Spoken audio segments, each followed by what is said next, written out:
What a way to start out a day.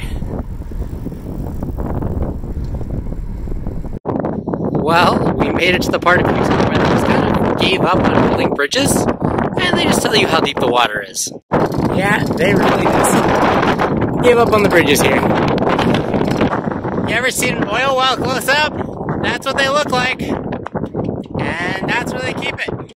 I don't know if you can hear it, but this crosswind is so bad, I'm actually leaning my bike to the side as I ride. And if I stop, I have to actually hold on to my bike because the kickstand just doesn't work. The bike just gets blown right over. Wow, this is some gorgeous roadside geology right here. It's green, which is weird. Looks a bit shaly. I don't know too much about it, and it's hard to get too close without leaving my bike alone in the wind, but looks really neat. No longer completely regretting this ride. Check out these impeccably flat rock layers here. They're from Lake Uintah about 60 million years ago. Utah has so much of this. It's just a abandoned structure of some sort, falling apart, completely unmarked. No idea why it was here, when it was actually built. Who built it? No information. Just right off the road here. I can see about 7, maybe 8 of these structures. You can see here, this one is built right up against a boulder. The back wall is a boulder. There's one right behind it that's built right into a boulder that looks like it's gonna fall on it. We have another one over here that's actually dug into the hillside. This one over here also built into the hillside here. So they were trying very, very hard to get whatever shelter they possibly could get.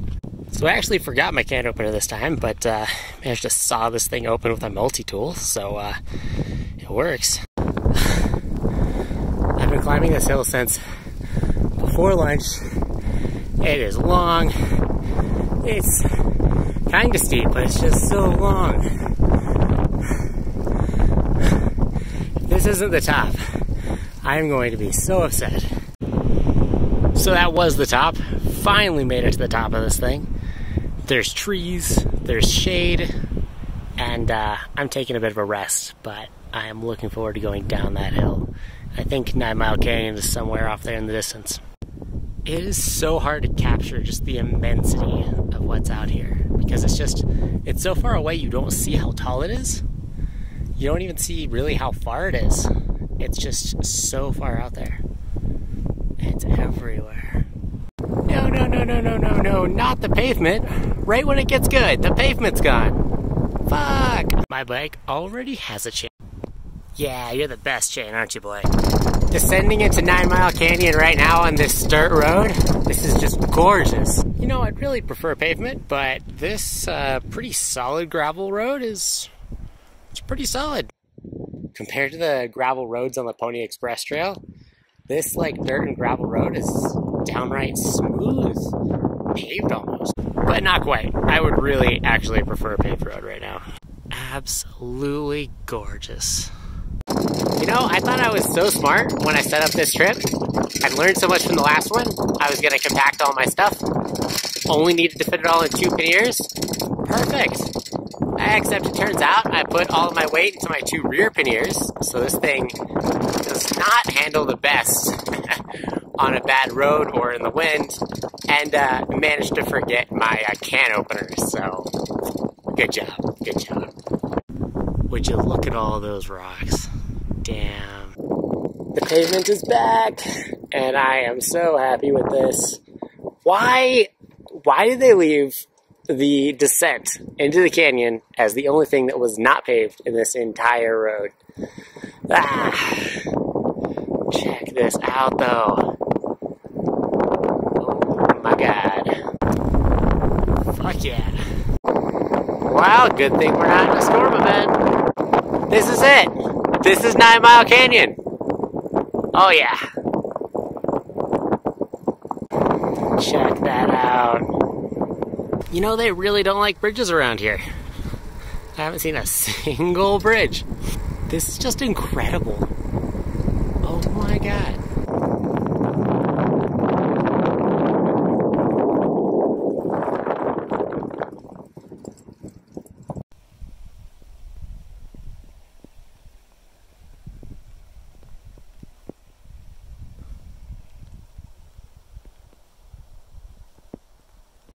Well, some cars told me that that's going to be going on for another 2.5 miles or so. So, considering the sun's starting to set and my way back is uphill, I think I'm just going back.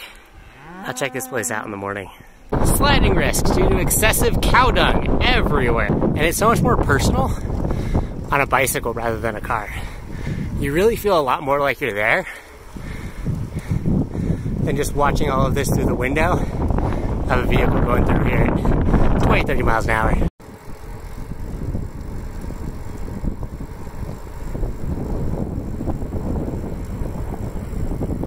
Check this out. It's an abandoned farm. We've got the corrals right here, and then it looks like we've got some like tilling equipment right there. But check this out. We've got ourselves a truck, some old rusted barrels and wheels and junk, and a tractor in surprisingly good condition too. That's what the older farmhomes looked like.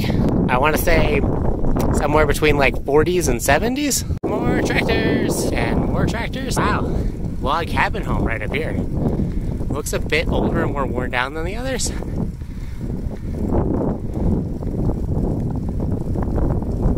This actually looks like a really recently abandoned farm. It even says private property, keep out. It's just, yeah, it doesn't look like anybody lives there. Made it to the 9 Mile Canyon picnic area, which has a pavilion and some bathrooms, and this gorgeous sunset up here. But that sunset would be an awful lot nicer if I knew where I was sleeping tonight, because I can't find 9 Mile Ranch.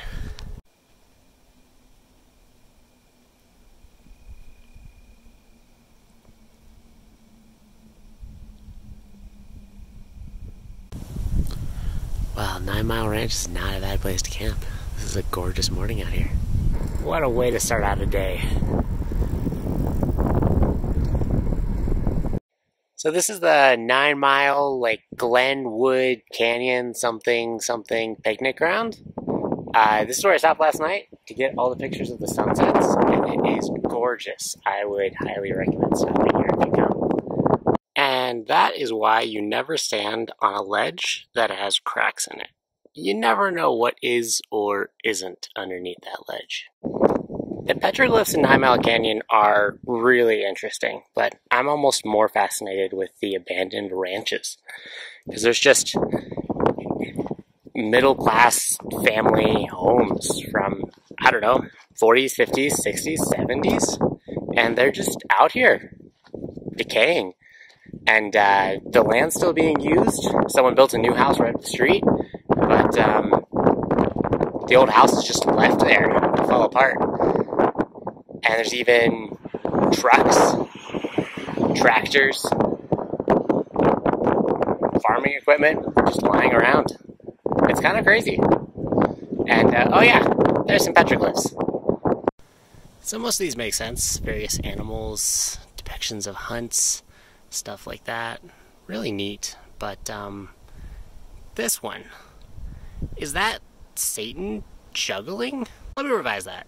Is that Squidward with horns? Rock circles. Aliens confirmed. Aliens definitely confirmed. I mean, look at those eyeballs on the side of the mouth. But seriously, as much as I make fun of the petroglyphs, they are really neat. I just don't have the archaeological background to really understand and fully appreciate them. And I've watched a bit too much History Channel, so makes things hard. Here's another one of those completely abandoned ranches I was talking about, though. Like, this land is still used for cattle, and there's a ranch house just right up the street, but yeah, there's nobody home. And it's not even that old. Look at the house. Whoa, check out that truck. This is incredible. So well preserved. Completely unused, though. What's crazy is those tires don't even look that flat. But you come back here and you can see how long it's been here, because those tires are getting buried in just sediment. And of course, somebody had to go burn some of this stuff down over here. But this is wild. What? Looks like there's a drill, some can of, I don't know, gasoline, burnt down barbed wire. Is that a piece of chair, I think? And then looks like this truck was used for carrying some kind of a liquid. Let's see if we can get a look inside the cabin here.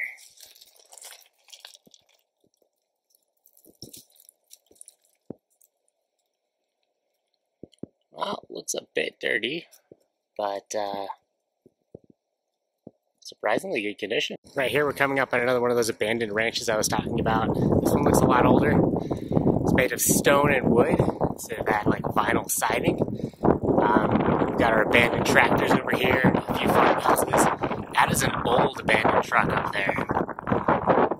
And yeah, this is crazy. With all the cow patties everywhere, and with how dry the air is, and the wind blowing, and the dust just getting everywhere, I don't want to think about what I'm inhaling, but I want you to think about it, so you're welcome. It's only a little afternoon, and I'm already heading back to Uintah. It's a 33-mile ride, but considering I have to climb all of that on a gravel road, it's going to be, I think, a tough ride. This canyon is beautiful, but so hard to ride up. Jeez. I hope I'm about halfway up, but I honestly have no idea at this point. The most frustrating part of this canyon is that I can't see the bottom and I can't see the top. It's just switchback after switchback after switchback. And of course, this time for lunch we have canned tuna and olive oil again. Delicious.